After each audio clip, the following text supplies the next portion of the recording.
அடுத்த செய்தியாக வேலூர் மாவட்டம் மத்திய சிறை இந்த சென்ட்ரல் பிரிஷனில் அதுக்கு மேலே ஒரு ட்ரோன் பறந்துருக்கு. பொதுவாகவே நம்ம பார்க்கலாம், அதெல்லாம் அந்த மாதிரியான அந்த சிறை வளாகம் ரொம்பவும் பாதுகாப்பு பலப்படுத்தப்பட்டது, அதிகமான அந்த சர்வைலன்ஸில் இருக்கக்கூடிய பகுதி. 1500க்கும் மேற்பட்ட குற்ற வழக்குகளில் இருக்கக்கூடிய கைதிகள் அங்கே இருக்காங்க.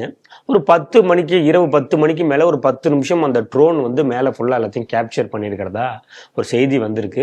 அதை சிறைத்துறை அதிகாரிகளுக்கு பேருக்கு அது யார் என்ன அப்படிங்கிறத கண்டுபிடிக்கிற மாதிரி அவங்க விசாரணையில் இறம்பி இருக்கிறதா ஒரு செய்தி வந்திருக்கு. அதனை ஒட்டிய இன்னொரு செய்தி, இது ரெண்டையும் தொடர்பு படுத்தி பார்க்க வேண்டியதாக இருக்குது. திருப்பத்தூர் மாவட்டம் ஆம்பூரில் முகமது ஆசிஃப் அப்படிங்கக்கூடியவர் ஒரு ஷூ மேனுஃபேக்சரிங் கம்பெனியில் ஒர்க் பண்ணுறாரு. அங்க இருக்கக்கூடிய போலீஸ் சுற்று வட்டார பகுதியில் ஒரு பரிசோதனை பண்ணும்போது ஒரு நபரிடமிருந்து 4 கை துப்பாக்கிகள் கைப்பற்றப்பட்டிருக்கிறது. இது எங்க கிடைச்சது அப்படின்னு பார்க்கும்போது இந்த முகமது ஆசிஃபை அந்த வாங்கிய நபர் கை காட்டுகிறார். இந்த 2 செய்தியும் எப்படி பாக்குறீங்க? அந்த வேலூர் மத்திய சிறை மேல அரை மணி நேரத்துக்கு கிட்டத்தட்ட ட்ரோன் பறந்திருக்கிறது. அப்புறம் மாயமா போச்சுங்க. ட்ரோன் மாயமாயிருக்கு. நம்ம நம்பணும். அதை அரை மணி நேரம் ட்ரோன் பறக்குது, அது எந்த பக்கம் போனது கூட தெரியல என்று சொன்னால், அந்த அளவுக்கு தமிழக காவல்துறை லாயக்கில்லாத ஒரு துறையா இருக்கா, இல்ல வேற என்னன்னு எனக்கு புரியல. ஸ்காட்லாந்து யார்டுன்னு சில சமயம் சொல்லிக்கிறாங்க இல்லையா, அது ஒரு சாதாரண விஷயம் எடுத்து போக முடியாது. ஏன்னா இன்றைக்கு நீங்க பாத்தீங்கன்னா அந்த ஆபரேஷன் சிந்தூருக்கும் அந்த நடவடிக்கை சமயத்துல மேக்சிமம் வார்ஃபேர் எப்படி நடந்ததுன்னா ட்ரோன் மூலம் நடந்தது. மற்ற எல்லாம் ரொம்ப சின்ன இதுதான். மேக்சிமம் பார்த்தா ட்ரோன் அட்டாக். இந்த உக்ரைன் ரஷ்யா வார்ல ரஷ்யா மீது உக்ரைன் பல நூற்றுக்கணக்கான ட்ரோன்களை வச்சு பெரிய தாக்குதல் நடத்துது. அப்போ அப்ப இருந்த முன்னாள் நவராணின்னு சொல்லிட்டு ஆர்மி சீஃப், நம்ம நாட்டுடைய ஆர்மி சீஃப், அப்போ ஒரு ஸ்டேட்மெண்ட் கொடுத்தார். நான் இப்ப ஞாபகப்படுத்துறேன். என்ன சொன்னார்னா, இது ஒரு பெரிய ஒரு அலார்மிங்கா இருக்கு. ஏன்னா ட்ரோன்ங்கிறது ஒரு வெப்பனா பயன்படுத்த முடியும் என்பதை உக்ரைன் பண்ணி காட்டியிருக்காங்க. நம்ம நாட்டில் எத்தனையோ இடங்கள் எத்தனையோ ட்ரோன்ஸ் இருக்கு. நம்ம கேமரா எடுக்கிறதுக்கு, அக்ரிகல்ச்சருக்கு, விவசாயத்துக்கு இந்த மாதிரிலாம் பயன்படுத்துறாங்க. ஆனால் இப்படி ஒரு எடுத்துக்காட்டு காண்பிப்பதனால நம்ம உஷாரா விழிப்புடன் இல்லாவிட்டால் entire India May become a war field. எல்லை மட்டும் இல்ல, நாட்டுக்குள்ளேயே ஒரு போர்க்களமாக மாறுவதற்கான வாய்ப்பு இருக்குன்னு அன்னைக்கு அவர் சொன்னார். ஆனா அவர் சொல்லி 1 வருஷம் கூட ஆகல. அப்படி சொன்னது இந்தியாவில் எங்கேயும் நடைபெறல, வேலூர்ல நம்ம பார்க்கிறோம். அப்ப தமிழகம் எந்த அளவுக்கு இருக்கு பாருங்க. இப்ப சமீபத்துல இதே இந்த வேலூர் சிலையிலிருந்து ஒருத்தர் காஞ்சிபுரத்துக்கு ஒரு நக்சல், அவர் பயங்கரவாதியை கொண்டு போய் விசாரணைக்கு கூட்டு போறாங்க காஞ்சிபுரம் கோர்ட்ல. காஞ்சிபுரம் கோர்ட்ல அவர் விசாரணை பண்ணும்போது ஜட்ஜு, தீர்ப்பு சொல்ல வேண்டிய ஜட்ஜ் என்ன சொன்னாருன்னா, அவருக்கு சேர் போடுங்க, அவர்லாம் நிறைய தியாகம் பண்ணியிருக்காரு. இந்த செய்தி பேப்பர்ல வந்தது, நோட் பண்ணுங்க. நக்சலுக்கு சேர் கொடுத்து மரியாதை தர வேண்டியது அந்த சிட்டிங் ஜட்ஜு காஞ்சிபுரம் கோர்ட்ல சொன்னது பேப்பர்ல இருக்கு, நான் சொன்னது. அப்ப எந்த அளவுக்கு ஆதரவான நக்சல்களுக்கு ஆதரவான சூழ்நிலை தமிழகத்தில் இருக்கிறது. இது ஒரு பக்கம் இந்த செய்தி வச்சுக்கோங்க. இந்த ஒரு பக்கம், இன்னொரு பக்கம் இன்னொரு செய்தி சொல்றேன். நக்சல்களும் இருக்காங்க இந்த சிறையில, அதுக்காக இந்த செய்தி சொன்னேன். சமீபத்துல பீகார்ல இதே போல ட்ரோன் சப்ளை பண்ணதான் ஒருத்தர் பிடிச்சாங்க. அவர் எதுக்கு பிடிச்சாங்கன்னா, அவர் ட்ரோனை யார் சப்ளை பண்ணிருக்காரு, நக்சலுக்கு சப்ளை பண்ணியிருக்காரு. எதுக்காக அவங்க யூஸ் பண்றாங்க? இப்ப கிட்டத்தட்ட ஆபரேஷன் கஸ்கர் என்ற பெயர்ல ஒரு பெரிய ஒரு நக்சல் ஒழிப்பு நடவடிக்கை நம்ம மத்திய அரசு எடுத்துட்டு இருக்கு.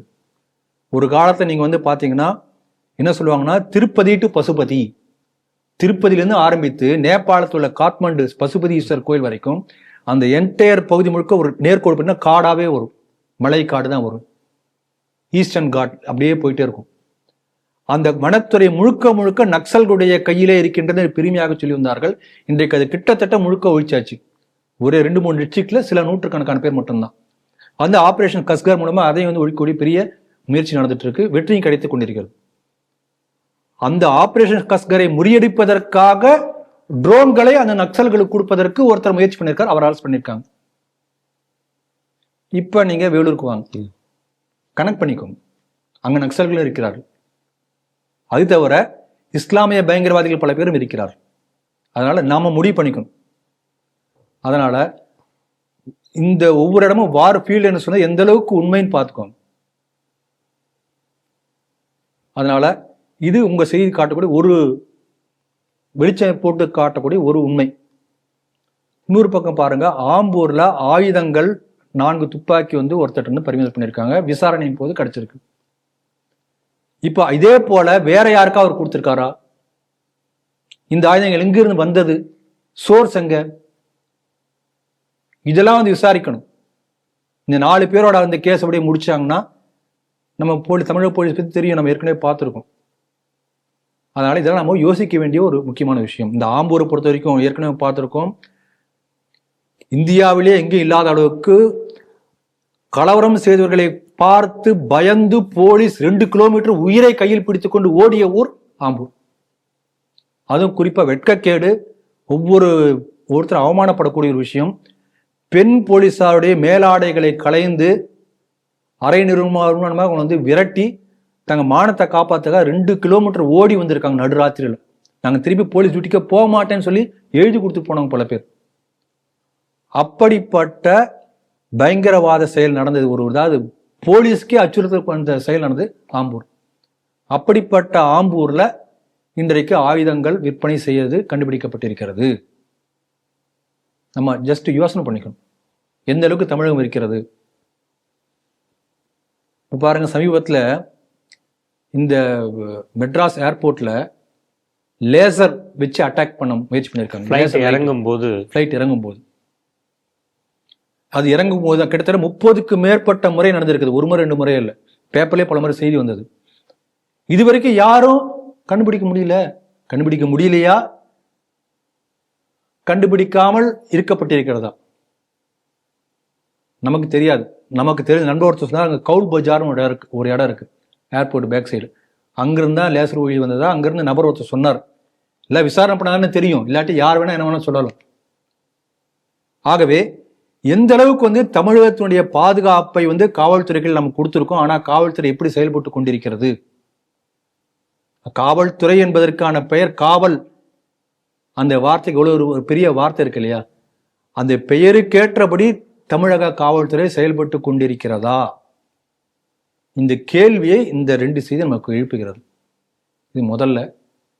ஆனா இப்படிப்பட்ட ஒரு கிரிட்டிக்கல், ஒரு அலார்மிங் சிச்சுவேஷன் தமிழகத்தில் இருக்கின்றது என்பதையும் மத்திய உள்துறை அமைச்சகம் கவனித்துக் கொண்டிருக்கிறதா, என்ன செய்ய போகிறது என்கிற கேள்வியையும் இந்த 2 செய்திகள் மூலமாக நமக்கு எழுப்பியிருக்கிறது.